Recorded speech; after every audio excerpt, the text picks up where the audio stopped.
اور اللہ کے نبی نے یہ بھی فرمایا یاتی علی الناس زمان لا یبالی المرء من این اخذ المال امن حلال ام من حرام.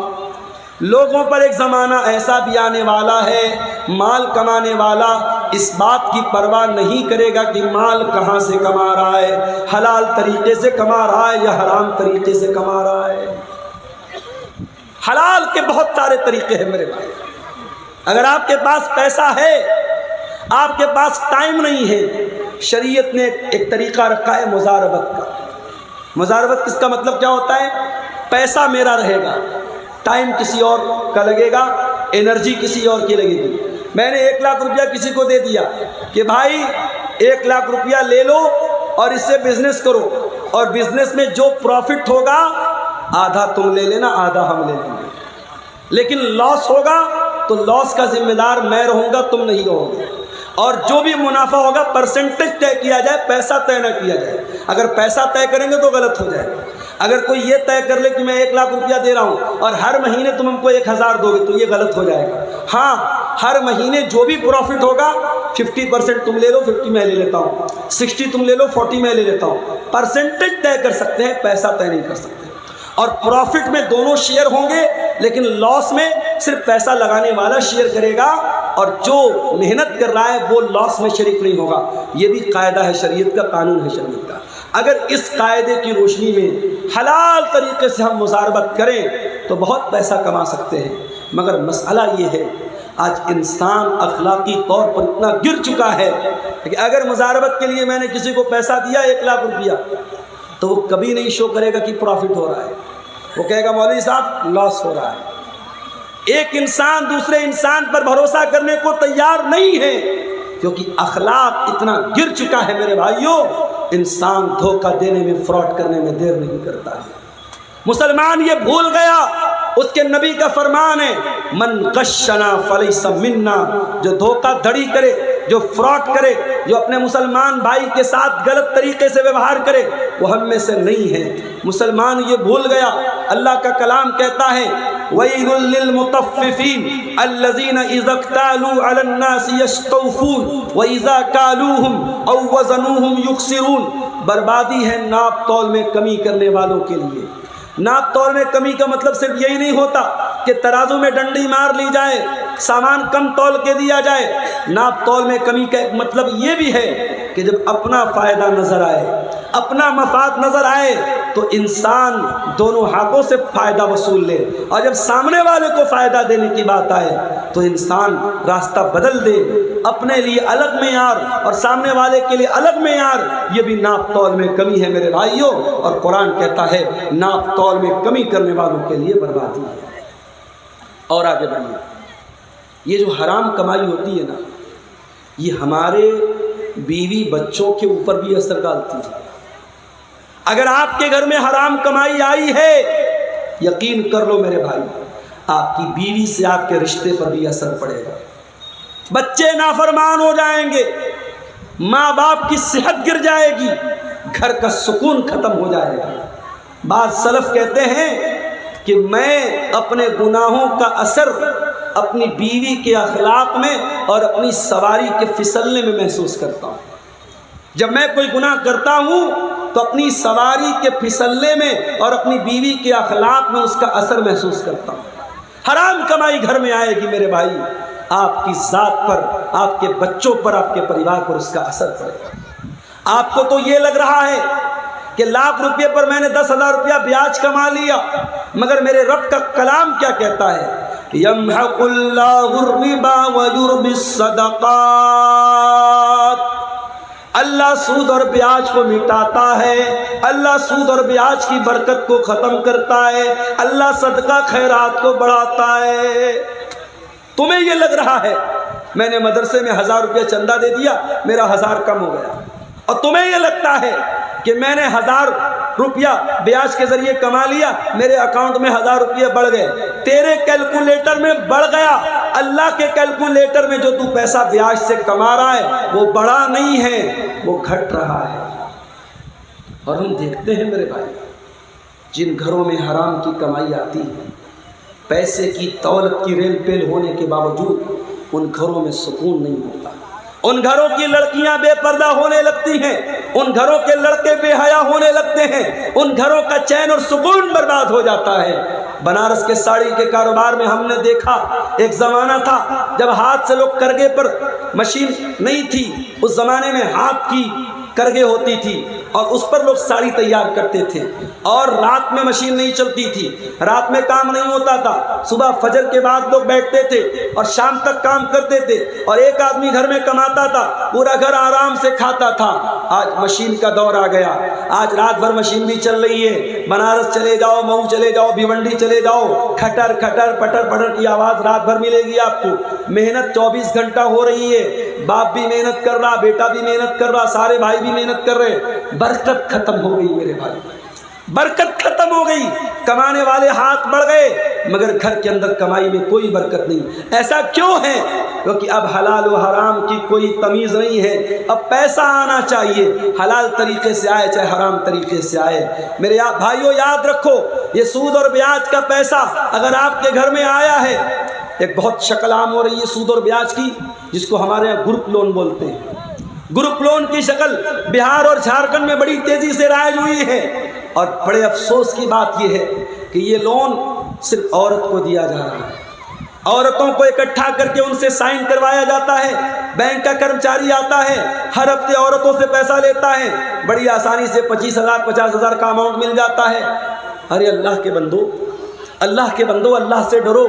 تمہارے سماج میں لاکھوں کی تعداد میں ایسے لوگ ہیں، اگر چاہیں ایک کوآپریٹو تنظیم بنا لیں، ایک کوآپریٹو بینکنگ سسٹم بنا لیں، اور بغیر بیاج کے یہ چھوٹی چھوٹی رقم بھروسے مند آدمی کو تحقیق کرنے کے بعد، جس کو کوئی بزنس اسٹارٹ کرنا ہو، کوئی کام اسٹارٹ کرنا ہو، یہ 25-50 ہزار کی رقم دے کے کام اسٹارٹ کر دیں۔ شریعت کہتی ہے آپ لوگوں کا کام شروع کرا دو، لوگوں کو بھیک مانگنے پر اور لوگوں کو سود کھانے پر مجبور مت کرو۔ آج سود اور بیاج، بڑی معمولی رقم پر سود اور بیاج کھایا جا رہا ہے، اور گھر کی عورتوں کو اس میں انوالو کیا جا رہا ہے۔ حرام کمائی کی ایک شکل اور بھی ہے، اور وہ کیا ہے؟ کسی دوسرے کی زمین پر ناجائز قبضہ کر لینا۔ اتر پردیش میں ایک بہت بڑے باہوبلی تھے، اب اس دنیا میں نہیں ہے، میں نام نہیں لوں گا، اگر آپ عقل مند ہوں گے، سمجھدار ہوں گے تو سمجھ جائیں گے۔ آج لوگ کہتے ہیں صاحب مسلمان تھے، مسلمان تھے، بڑا ظلم ہوا، مگر ان کا ٹریک ریکارڈ جب اٹھا کے دیکھو، ان کا جب اتہاس اٹھا کے دیکھو تو معلوم یہ ہوا کہ ان کا کام کیا تھا۔ جس زمین پر ہاتھ رکھ دیا وہ زمین ان کے باپ کی ہو گئی، زمین ان کے باپ کی ہو گئی، زمین مسلمان کی ہو غیر مسلم کی ہو، جہاں پہ وہ صاحب آ گئے، چلو ہٹو بھائی فلاں کے آدمی ہے، زمین چھوڑ دو، زمین چھوڑ دو۔ جس کھیت پہ ہاتھ رکھ دیا وہ کھیت ان کے باپ کا، جس زمین پہ ہاتھ رکھ دی وہ زمین ان کے باپ کی۔ اور یہ کام کرنے والا سینہ ٹھوک کے مسلمانوں سے کہتا ہے میں تمہارا لیڈر ہوں، میں تمہارا لیڈر ہوں۔ ایسے لیڈر اگر ہوں، ہمیں نہیں چاہیے ایسے لیڈر، ہمیں نہیں چاہیے ایسے لیڈر جو لوگوں کے مال پر ناجائز قبضہ کریں۔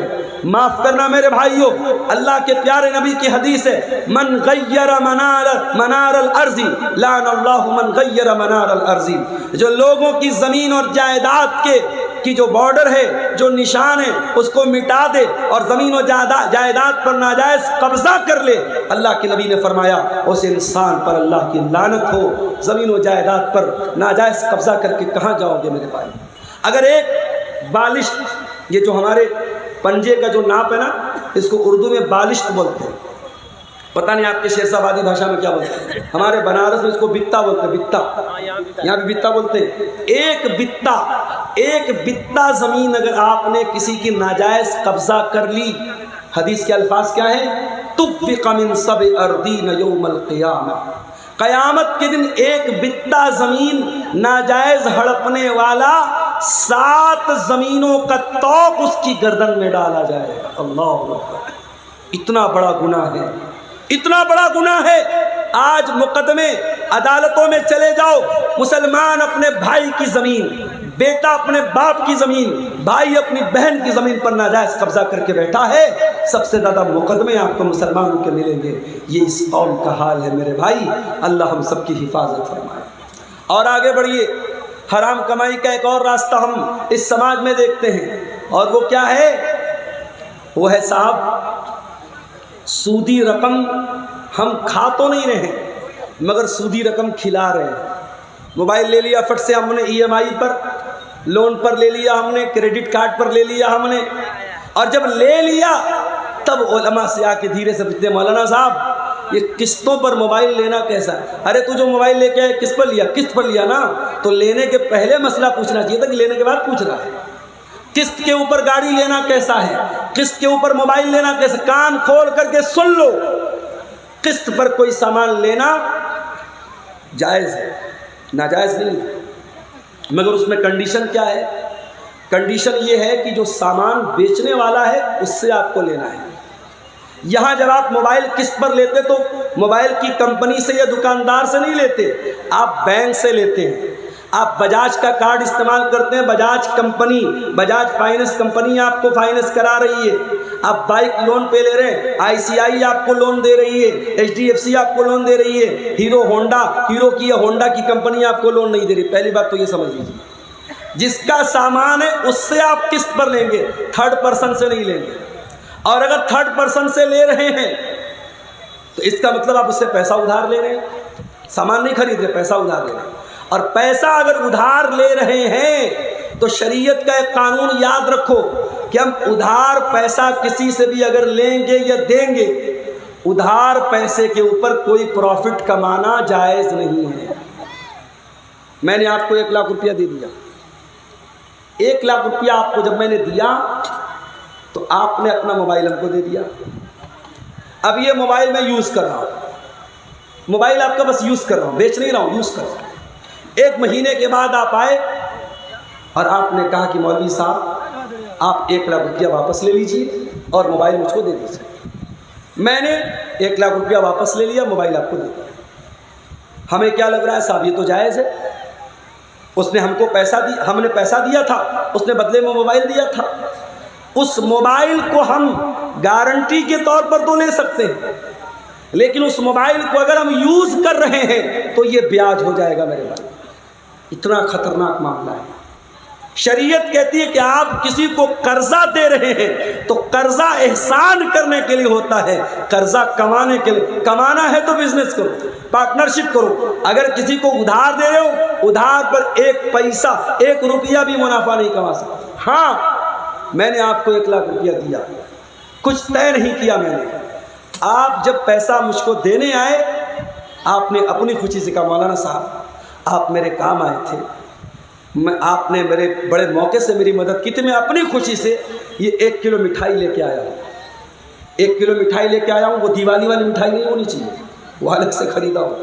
1 کلو مٹھائی لے کے آئے بغیر مانگے، تو یہ بیاج میں نہیں شامل ہوگی، بلکہ یہ اللہ کے رسول کا طریقہ تھا کہ جب آپ کسی سے قرض لیتے تھے تو واپسی کے ٹائم کچھ بڑھا کے دے دیتے تھے۔ یہ بڑھا کے دینا یہ انسانیت کا اور حسن اخلاق کا تقاضا ہے، یہ بیاج نہیں ہے۔ لیکن ادھار میں کوئی قسم کا پروفٹ پہلے سے طے کر لینا اور وہ پروفٹ دینا یا لینا یہ حرام ہے۔ اور آپ جب فائننس پر موبائل لیتے ہیں تو 2%، 3%، 4%، 12% کچھ نہ کچھ آپ اس میں بیاج دیتے ہیں، اور کچھ نہیں دیتے تو کم سے کم اگر ای ایم آئی آپ نے ٹائم سے پیمنٹ نہیں کیا، مہینے کی 1 تاریخ کو ای ایم آئی کا ٹائم آیا، آپ نے پیمنٹ نہیں کیا تو پہلی بات تو موبائل بند ہو جائے گا۔ موبائل کا سسٹم ہے وہ لاک رہتا ہے، موبائل فوراً بند ہو جائے گا۔ اور اس کے بعد 2 دن بعد آپ جب پیمنٹ کریں گے، اگر ہر مہینے 2000 دے رہے ہیں تو 100 روپیہ بڑھا کے دینا پڑے گا۔ یہ جو بڑھا کے آپ دے رہے ہیں یہ کیا ہے؟ یہی سود ہے، یہی بیاج ہے، اور ایک موبائل کے لیے آپ بیاج دے رہے ہیں۔ اللہ کے پیارے نبی فرماتے ہیں لعن اللہ آکل الربا وموکلہ وکاتبہ وشاہدیہ۔ آپ نے فرمایا سود کھانے والا، سود کھلانے والا، سود لکھنے والا، سود کی گواہی دینے والا، سب پر اللہ کی لعنت۔ اور آپ نے فرمایا سب برابر ہیں، ہم سوا، سب برابر ہیں۔ یہ سود اتنا بڑا گناہ ہے، یہ بیاج اتنا بڑا گناہ ہے۔ اللہ کے نبی فرماتے ہیں، مستدرک الحاکم کی حسن درجے کی روایت ہے، الربا 73 بابا، کہ سود کے 70 سے زیادہ دروازے ہیں، سود کے 70 سے زیادہ درجے ہیں۔ ایسرھا ان ینکح الرجل امہ، اور اس میں سب سے ہلکا درجہ یہ ہے انسان اپنی سگی ماں کے ساتھ زنا کرے۔